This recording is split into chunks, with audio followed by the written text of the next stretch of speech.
La Bible dit car Dieu a tant aimé le monde qu'il a donné son Fils unique afin que quiconque croit en lui ne périsse point, qu'il ait la vie éternelle. C'est l'enseignement que Jésus donnait à un docteur de la loi. Aujourd'hui, je voudrais partager avec vous ce qui est important dans cet enseignement. Et peut-être que demain nous allons continuer. Le plus intéressant dans ce passage, c'est que la Bible dit Dieu a tant aimé le monde. Le monde que Dieu a aimé et qu'il continue à aimer, ce ne sont pas les maisons, ce ne sont pas les voitures, ce n'est pas l'eau, mais ce sont les hommes. Dieu parle des hommes qu'il a créés à son image, par amour, parce qu'il les a aimés. Alors il a donné à l'homme ce qu'il avait de plus cher, ce qui était propre à lui, son image. L'homme est créé à l'image de Dieu. Il n'est pas créé à l'image des animaux pour vivre comme des animaux. Il est créé à l'image de Dieu parce qu'il doit vivre comme un Dieu. Qu'est-ce que je dis? Pas comme un Dieu, mais comme Dieu. Comme Dieu. Parce qu'il a été créé à l'image de Dieu. Dieu a pris son image, il l'a mis dans l'homme pour que l'homme lui ressemble, pour que l'homme soit comme Dieu, qu'il vive et qu'il ressemble à Dieu et qu'il représente Dieu sur la terre, qu'il représente le royaume de Dieu sur la terre, qu'il fasse la volonté de Dieu sur la terre, qu'il exerce le gouvernement de Dieu sur la terre. Et pourquoi cela? Parce que sur la terre, il y avait un individu qui avait été expulsé du ciel parce qu'il s'était révolté contre Dieu. Il s'était rébellé contre Dieu. Il a été expulsé du ciel. Il a été parachuté sur la terre, jeté sur la terre. Et Dieu a créé l'homme à son image pour qu'il représente Dieu sur la terre, pour qu'il exerce le gouvernement, l'autorité de Dieu sur la terre, qu'il gère la terre à la place de Dieu, qu'il le fasse comme Dieu l'aurait fait, qu'il gère les animaux, qu'il gère tout et qu'il stoppe, qu'il empêche à cet individu qui était sur la terre, le diable, Satan, le serpent ancien. L'homme était là pour l'empêcher de répandre son règne sur la terre, pour bloquer le règne démoniaque sur la terre. Voilà pourquoi Dieu avait donné à l'homme la domination. Dans l'histoire de la Genèse, on nous raconte comment Dieu a donné à l'homme la domination, en lui disant de dominer sur tout ce qu'il y avait sur la terre. L'homme devait dominer aussi sur Satan, sur les anges déçus. Il avait l'autorité et il avait le gouvernement de Dieu. Il devait vivre la vie de Dieu parce qu'il avait l'image de Dieu. Mener une vie de sainteté, manifester la lumière de Dieu et l'autorité de Dieu sur la terre.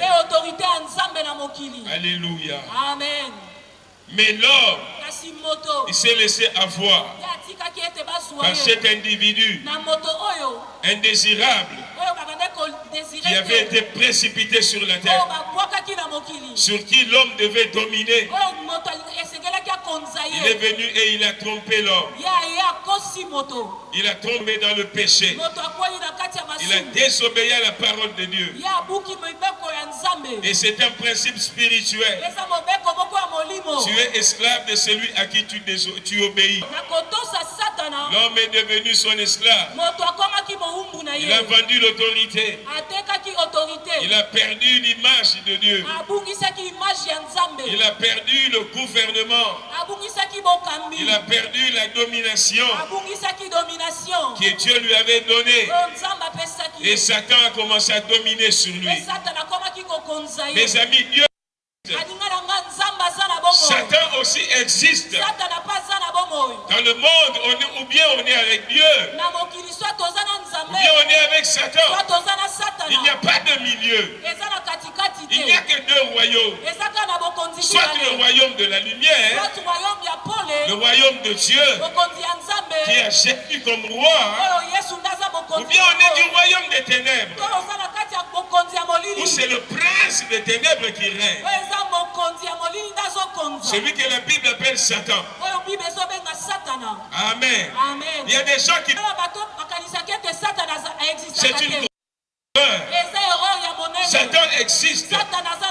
Et il trouble les vies des gens. Il trouble le foyer des gens. Et il est à la base du désordre que nous avons dans ce monde. Et c'est parce que Adam lui avait obéi que nous sommes dans les problèmes dans lesquels nous sommes aujourd'hui. Et la Bible dit une chose. Car Dieu a tant aimé le monde. C'est tellement profond. Tellement profond. Le jour où Adam avait chuté, le jour même où Adam avait péché, Dieu a amorcé le plan de la rédemption de l'homme. Il a déclaré la postérité de la femme va écraser la tête du serpent. Jésus, il est cette postérité de la femme qui est venu écraser la tête du parce qu'il est né d'une femme sans la sémence d'un homme. Il est né miraculeusement. Il est né miraculeusement par la vertu du Saint-Esprit, par sa naissance, parce qu'il vivait avant de venir dans le monde, parce qu'il est Dieu, il est le Fils de Dieu, et il est Dieu, il a été, il est, et il sera, et il vient. Il n'a ni commencement et il n'a ni fin. C'est Jésus de Nazareth, le Fils de Dieu, et il est Dieu. C'est lui la postérité de la femme qui est venu écraser la tête du serpent. Pourquoi devait-il le faire? Et où l'a-t-il fait? Il l'a fait à la croix de Golgotha. Oh, laissez-moi vous dire quelque chose. Dans le peu de temps que je peux avoir, à la croix, Jésus n'est pas allé pour jouer. Il est allé payer une rançon. Parce que Dieu avait dit à Adam, le jour où tu mangeras de l'arbre que j'avais interdit, tu mourras. Et quand Adam a mangé, Dieu a prononcé une série de malédictions contre la terre et des choses qui devaient s'accomplir sur l'homme. Alléluia. Il a dit à l'homme, parce que tu as fait cela, tu es poussière, tu retourneras à la poussière. C'est ce jour-là que la mort physique et les maladies ont eu l'emprise sur l'homme. Mais au commencement, ce n'était pas comme ça. Dieu a dit à l'homme, c'est à force de tu vas, à force de, à la sueur de souffrance que tu vas concevoir, que tu auras des enfants. Ce jour-là, les difficultés de conception, la stérilité est entrée dans le monde. C'est ce jour-là que tout avait basculé. Et ce jour-là, à cause du péché qui est entré dans l'homme, toute la race des hommes était corrompue. Le péché est entré dans l'homme. Parce qu'en mangeant de l'arbre, c'était l'arbre de la connaissance du bien et du mal. Le mal est entré aussi dans l'homme. Et l'homme ne pouvait plus résister au bien et au mal. Il était maintenant corrompu par le mal. Ce jour-là, le viol a commencé. La méchanceté a commencé. La corruption a commencé à cause du péché. Je voudrais dire à quelqu'un, le péché est la cause de tout ce que nous voyons aujourd'hui. Mais au commencement, ce n'était pas comme ça. Dieu n'a pas voulu ce monde comme ça. Je le dis à quelqu'un, Dieu n'a pas voulu ce monde comme ça. Un monde de méchanceté, un monde de Azangamawa, un monde de gens corrompus. La méchanceté partout, dans tous les secteurs, dans les mariages, dans les écoles, dans les universités, dans les hôpitaux, dans la magistrature, dans la profession d'avocat, dans la médecine, dans les églises. Le mal est partout à cause du péché. À cause du péché. Et ce même jour, Dieu dit à Adam, tu es poussière, tu retourneras à la poussière. Et il dit au serpent, toi, tu mangeras la poussière. Ce jour-là, Satan a eu l'autorité sur l'homme pour le manger. Les sorciers ont eu le pouvoir. Je parle à quelqu'un. Je dis à quelqu'un, Satan, il n'est rien par lui-même. Il n'est rien. Les sorciers n'ont rien par eux-mêmes. Le pouvoir qu'ils ont, ils l'ont de Dieu. Ils l'ont par la parole de Dieu. C'est parce que Dieu a dit, tu mangeras la poussière, que les sorciers peuvent manger quelqu'un. Alors je parle à quelqu'un. Si tu as des combats contre Satan, contre les sorciers, contre les occultistes, viens à Jésus. Viens à Jésus. Parce que c'est Dieu qui avait parlé. Et c'est lui qui peut arrêter ce que lui-même avait déclenché. Lui-même peut arrêter ce qu'il avait déclenché. Lui-même peut arrêter ce qu'il avait ordonné. Tu ne peux pas aller chez un féticheur pour te protéger contre les sorciers. Tu ne peux pas aller chez des occultistes pour protéger tes enfants et ta famille. Satan n'est pas divisé. Satan n'est pas divisé. Ah, il y a une unité dans le royaume de Satan. Quand le féticheur t'enlève le mbassou, il prend quelques années dans ta vie. Parce que Satan ne chasse jamais Satan. Quand le féticheur, il dit qu'il t'a enlevé le mauvais esprit de folie. Il t'enlève le mauvais esprit de folie. Mais il te donne le mauvais esprit d'impudicité. te donne le mauvais esprit. Regardez mes amis. Regardez tous les enfants qui naissent après que les parents aient été chez le féticheur.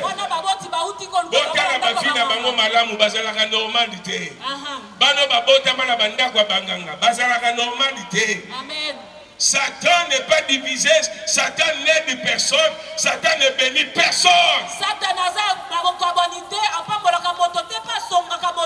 Quand il te donne l'argent, il fait entrer l'inceste dans ta maison. Tu commences à coucher avec tes enfants.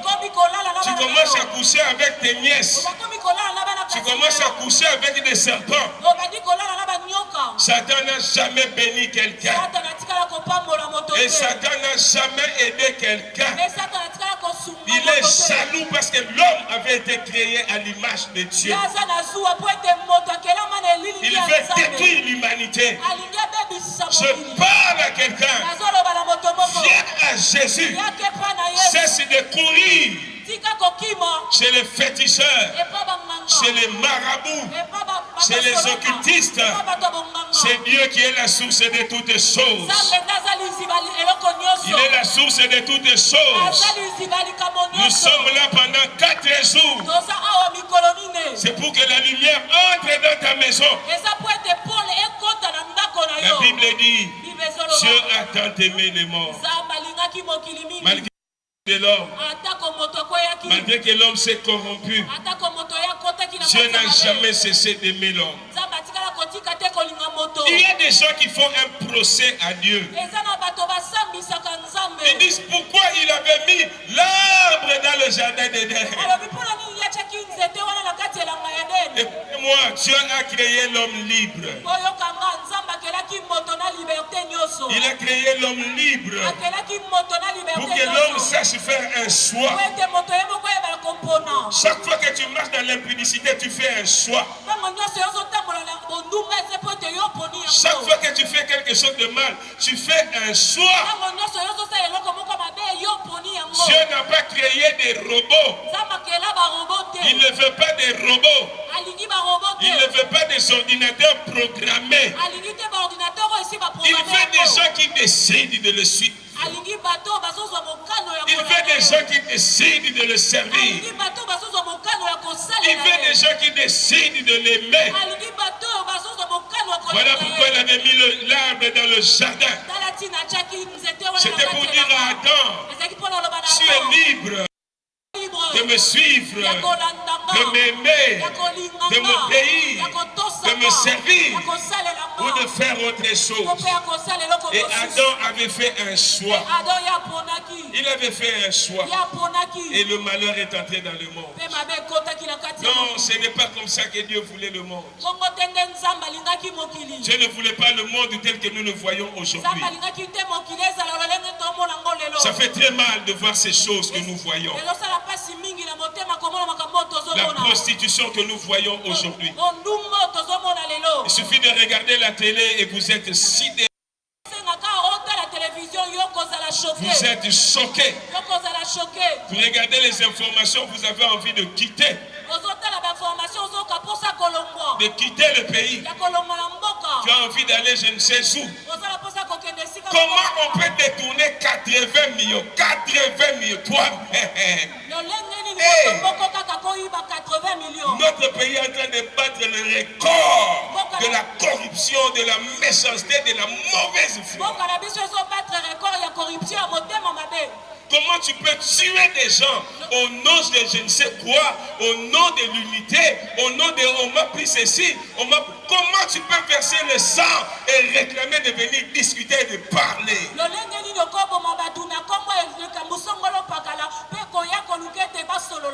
Nous avons besoin de Jésus. Nous avons besoin de Dieu. Ce n'est pas comme ça qu'il voulait le monde. Ce n'est pas comme ça que Dieu voulait les choses. Les hommes qui font souffrir leurs femmes. Les hommes qui cognent leurs femmes. Ce n'est pas comme ça que Dieu voulait les choses. Et rassurez-vous, il y a des gens qui font encore un procès à Dieu. Il dit si Dieu vraiment existait, pourquoi ces choses continuent? Pourquoi Dieu n'agit-il pas? Dieu veut qu'on le cherche. Dieu veut qu'on choisisse de le chercher. Dieu veut qu'on le suive. Et aujourd'hui, Dieu veut guérir les gens individuellement. Dieu veut bénir les gens individuellement. Et il a donné sa solution. La Bible dit, Dieu a tant aimé le monde. Il a donné sa solution. C'est Jésus la solution de Dieu. C'est Jésus la solution de Dieu. Pour quiconque va croire en lui. Pourquoi? Parce qu'à la croix, Jésus a porté nos péchés. Parce qu'à la Jésus a porté nos souffrances. Parce qu'à la croix, Jésus a porté les maladies. Justement, c'est ça que Jésus est allé faire à la croix. Il est allé porter le jugement que Dieu avait déclaré sur l'homme. Il est allé porter les malédictions que Dieu avait prononcées contre l'homme sur la terre. Jésus est allé le porter sur lui. Et maintenant, sur le principe de la liberté, sur le principe du libre choix, je dis celui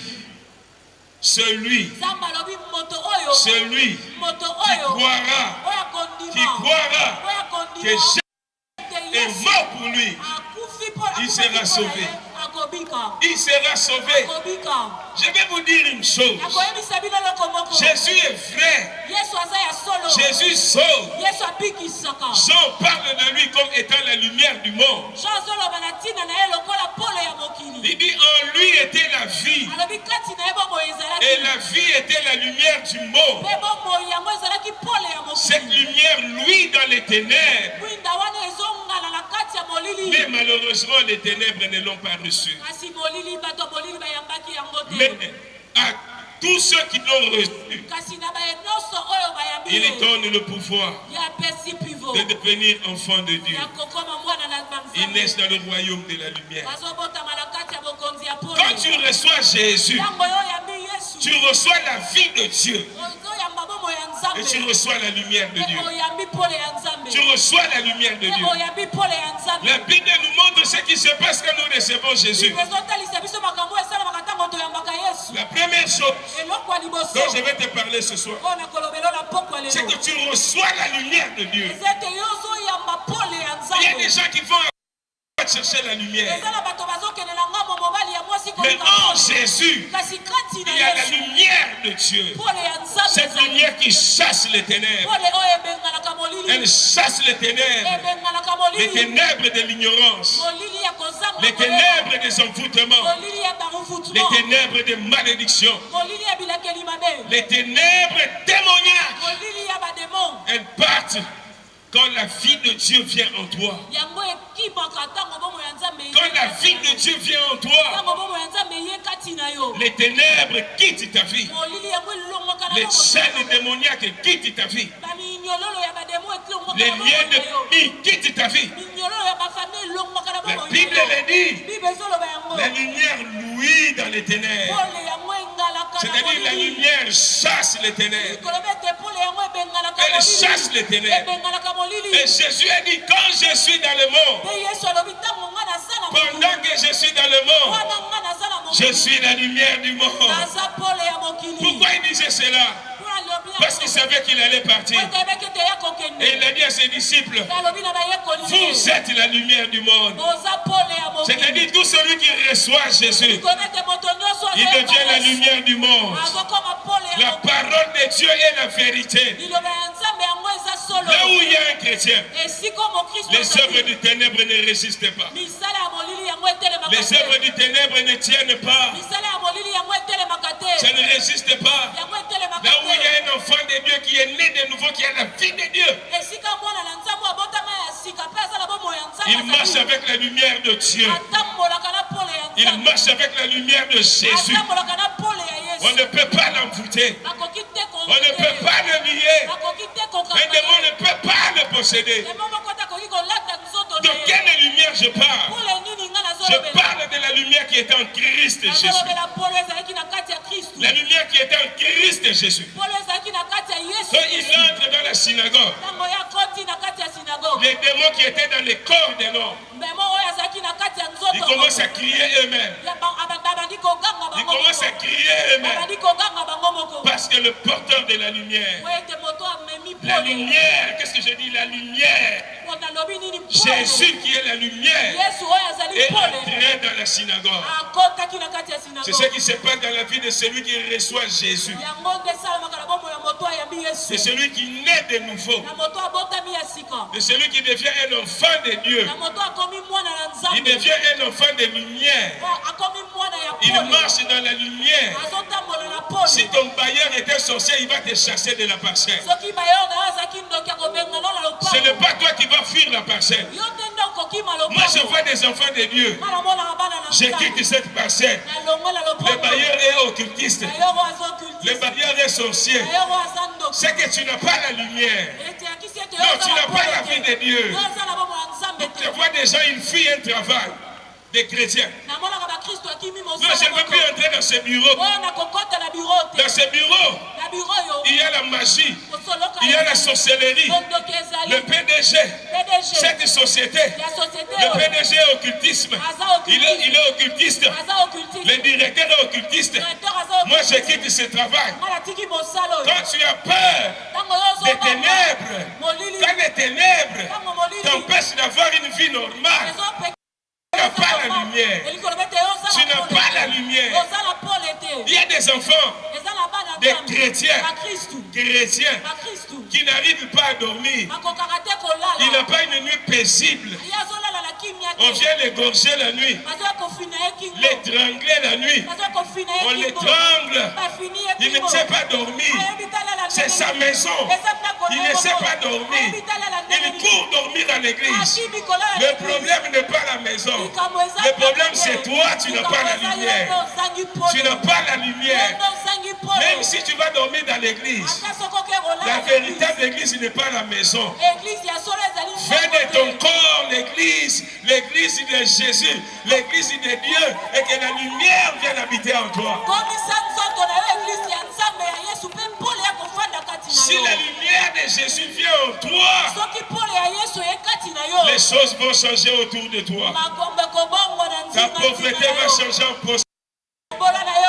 La maladie va changer en bonne santé. Les pleurs vont changer en joie, en bonheur. C'est ce que la Bible nous montre. À tous ceux qui l'ont reçu, à ceux qui croient en son nom, qui donnent le droit, le pouvoir de devenir enfant de Dieu. En lui était la vie, et la vie était la lumière. La lumière du monde, la lumière qui luit dans les ténèbres, la lumière qui chasse les ténèbres. Pendant les 4 jours que nous passerons ici, les ténèbres vont quitter la vie de quelqu'un. Les ténèbres sortir de la maison de quelqu'un. Les ténèbres vont quitter le mariage de quelqu'un. Parce que Jésus, la lumière du monde, est venu vous visiter. Et il veut que toi tu deviennes la lumière de ta famille. Parce que tu vas recevoir la vie de Dieu, qui est la lumière. Et tu vas devenir un enfant de lumière. Tu vas marcher dans la lumière. Car Dieu a tant aimé le monde. Dieu t'aime. Et il veut changer ta vie ce soir. Il veut changer ta vie ce soir. Il a donné sa solution. Sa solution c'est Jésus. Sa solution c'est Jésus. C'est Jésus. Jésus. C'est lui la solution de Dieu. Comme j'aime le dire à tous les enfants de Dieu. J'aime le dire à tous les Congolais. Que le Congolais sera jugé plus sévèrement. Parce que Dieu nous a donné un prophète dans ce pays. C'était Kimbangu. Il a prêché Jésus. Il ne sait pas prêcher lui-même. Il a prêché Jésus. Il a prêché Jésus. Il a parlé de Jésus. Il a parlé de Jésus.